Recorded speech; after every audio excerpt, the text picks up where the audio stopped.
I actually first stumbled upon a scene from this book late one night on a Reddit thread about images you can't unsee. And it burrowed into my brain so deep, I had to go find the book just to understand why. I've spent my entire career as a librarian basically avoiding the horror section. I thought I knew what it was, and I was convinced it wasn't for me. But I just finished Misery by Stephen King, and I've been sitting here for a couple days trying to figure out exactly why it was so freaking exhilarating. It didn't just scare me, it completely changed my mind about the entire genre of horror. I went from being a skeptic to a massive fan in about 300 pages. And I realized that the most intense fear isn't supernatural. It's actually psychological.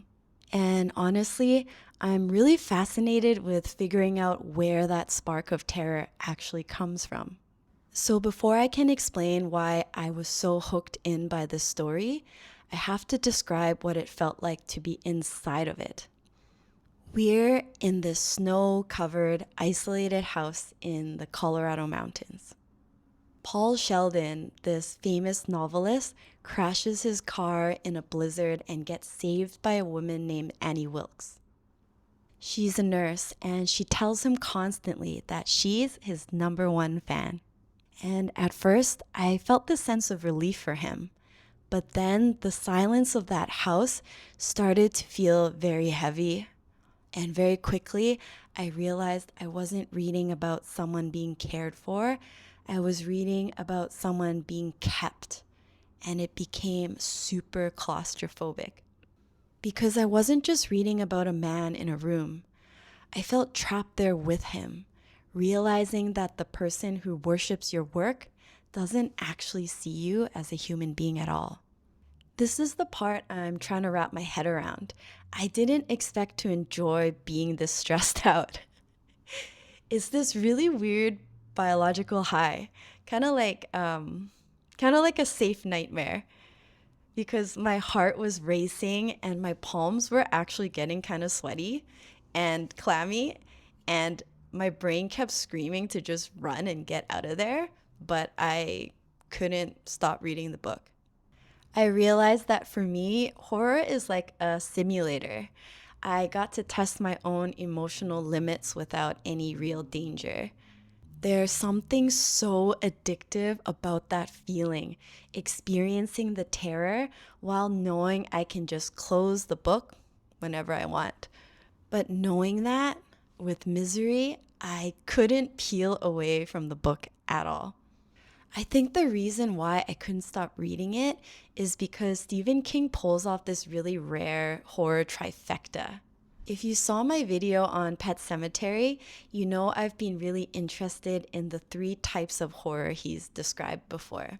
And seeing them all play out in Misery was a total spark moment for me.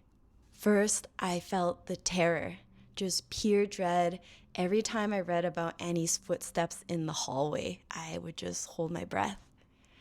And then there was the horror, realizing that the monster is actually just a person, because Annie is super unhinged and unpredictable, and that scared me more than I think any ghost ever could.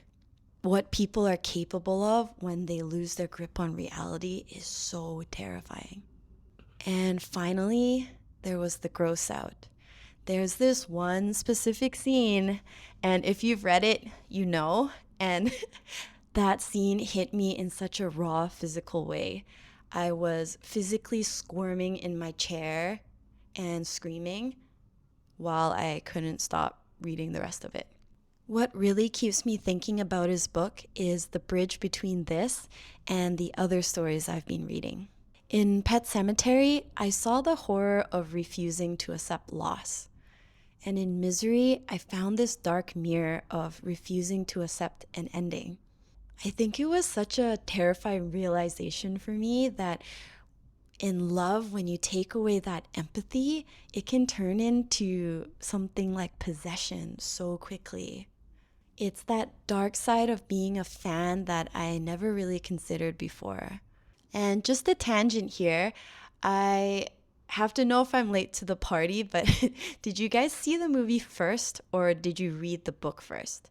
Because Kathy Bates is so iconic and terrifying in the movie, but I feel like there's a specific kind of mental spiral that you can only really capture by reading the book. So let me know in the comments which version actually kept you on the edge of your seat more. Now, getting back into the book, the thing that really shocked me about it was the pacing. There was absolutely no breathing room. I'm sort of used to stories that take their time, but Misery was a roller coaster that actually just never leveled off. The tension felt so physical to me because I spent the entire day reading it and totally losing track of time because I was just so gripped. And then every time I thought I could take a breath, the rug just got pulled straight from underneath me. So the pacing was super relentless, but I loved every single second of it.